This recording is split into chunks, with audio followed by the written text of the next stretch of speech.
Hello, सबको सत श्री अकाल, नमस्ते। मेरा नाम देवेंद्र कौर। मैं आप सबको एक संदेश देना चाहती हूँ जो हमारे समाज में कोरोना के बारे में बीमारी आई हुई है। इस बारे में मैं बताना चाहती हूँ कि भई हम लोग कितने परेशान हैं बीमारी से। इसके लिए क्या होना चाहिए, क्या नहीं होना चाहिए। सबसे पहली बात तो ये हम लोगों को ये समझना चाहिए कि हमारा भगवान हमसे रूठ गया है, उसको मनाना पड़ेगा। उसको कैसे मनाया जाए? अगर पत्नी रूठ जाती है तो वह पति मनाता है, पति रूठ जाए तो पत्नी मनाती है, बच्चे रूठ जाए तो माँ बाप मनाते हैं। अगर भगवान रूठ गया है तो उसको मनाने के लिए हम लोगों को क्या करना चाहिए? सबसे बड़ा माता पिता हमारा पिता सबसे बड़ा भगवान ही है, जिसने इस दुनिया में हम लोगों को भेजा है। एक बाप बाप बाप बाप का बाप, बाप का बाप बाप का बाप, हम सब आगे चेन की तरह चल रहे हैं। उसको मनाने के लिए हम लोगों को सबको प्रेयर करनी चाहिए कि भाई हे भगवान, हम लोगों से गलती हो गई है, आप हमें माफ़ कर दें। हमारे घर में हमारे बच्चों की रक्षा करें, माता पिता की रक्षा करें।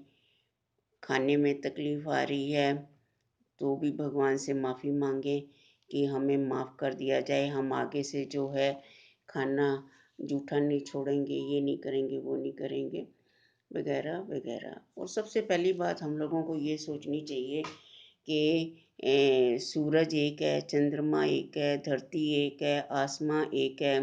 वही चंद्रमा जिसको देख के हम लोग करवा चौथ में, हिंदू लोग करवा चौथ मनाते हैं और मुसलमान लोग ईद मनाते हैं।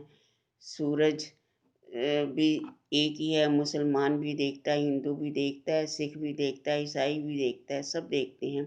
धरती एक है, इस धरती पे मुसलमान भी खड़ा होता है, हिंदू भी खड़ा होता है, सिख भी खड़ा होता है, सभी खड़े होते हैं।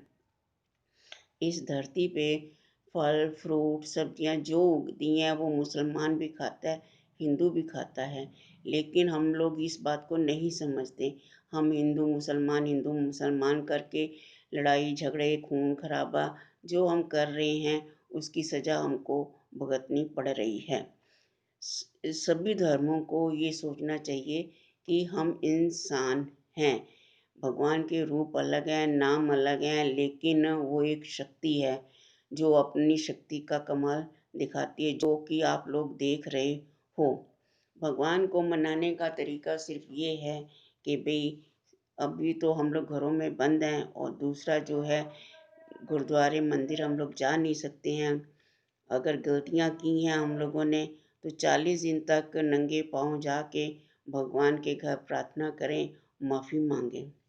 और अगर आजकल घर के अंदर हैं तो हम वहाँ नहीं जा सकते हैं मंदिर गुरुद्वारे में, तो हम लोग घर पे ही बैठकर भगवान से प्रार्थना करें और माफ़ी मांगें।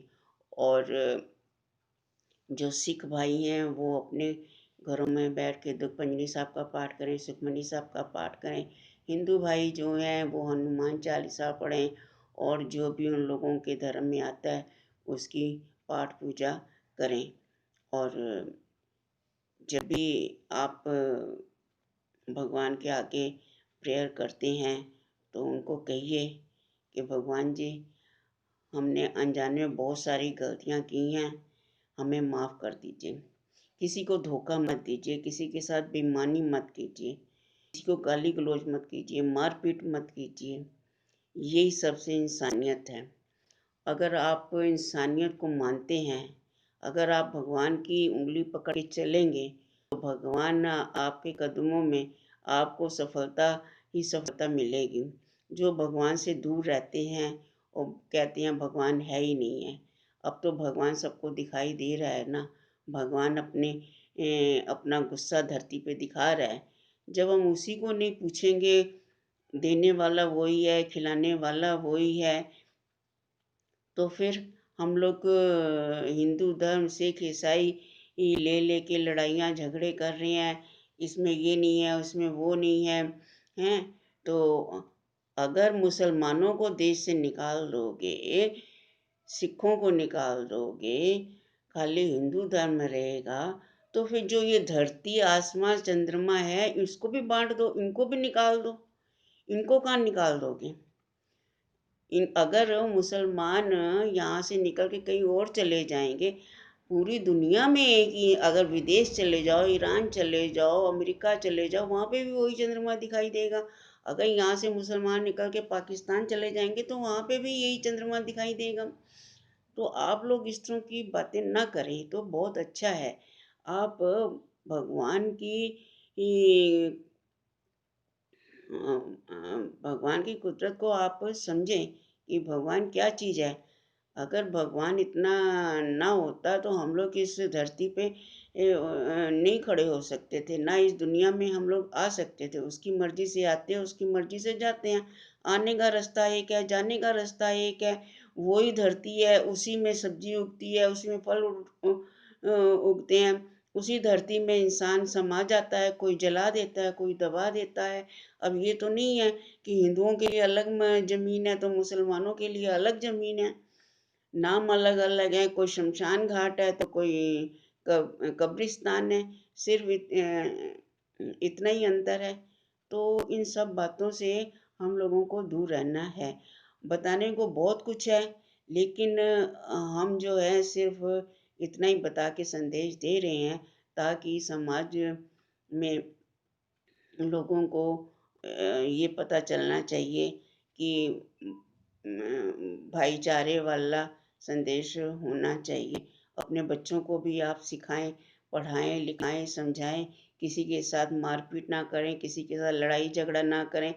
अच्छे संस्कार दीजिए अपने बच्चों को, ताकि आगे जाके वो भी अच्छे काम करें। अगर जड़ मजबूत होगी तो उसको कोई नहीं गिरा सकता। अगर भगवान की आप लाठी पकड़ के चलेंगे तो किसी की हिम्मत नहीं कि वो आपको गिरा दे। आप कुछ नहीं भी करेंगे, सिर्फ भगवान की लाठी से ही मजबूती से पकड़ा हुआ है, तो भी भगवान आपको बिना कमाए ही आपको खिलाएगा। भगवान में इतनी ताकत है।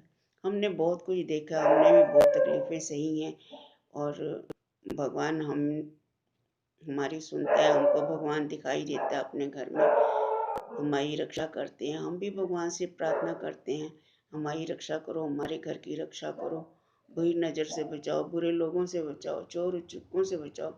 रात को सोते हैं, प्रार्थना करके सोते हैं, सुबह उठते हैं तो भगवान का थैंक्स कर देते हैं, भी रात अच्छी बीती, सुबह अच्छी आई। जब आप सुबह अच्छी आई तो फिर भगवान तो ध्यान ही रखता है। ऐसी बात नहीं है कि भगवान ध्यान नहीं रखता है। जब भी आप रात को ताला लगाओ, गेट पे जाओ तो वहाँ पे प्रेयर करो भी, भगवान हमारे घर की रक्षा करना। सुबह जाओ, उठ ताला खोलो तो जाके प्रेयर करो कि भाई भगवान रात अच्छी बीती, सुबह अच्छी आई, आपका बहुत बहुत धन्यवाद। यही बात मैं कह के ख़त्म करना चाहती हूँ। फिर कभी बहुत सारी बातें हैं बताने के लिए, बताएंगे बताएंगे और आप लोगों को समझाएंगे। और बस यही सब कह के मैं ख़त्म करना चाहती हूँ।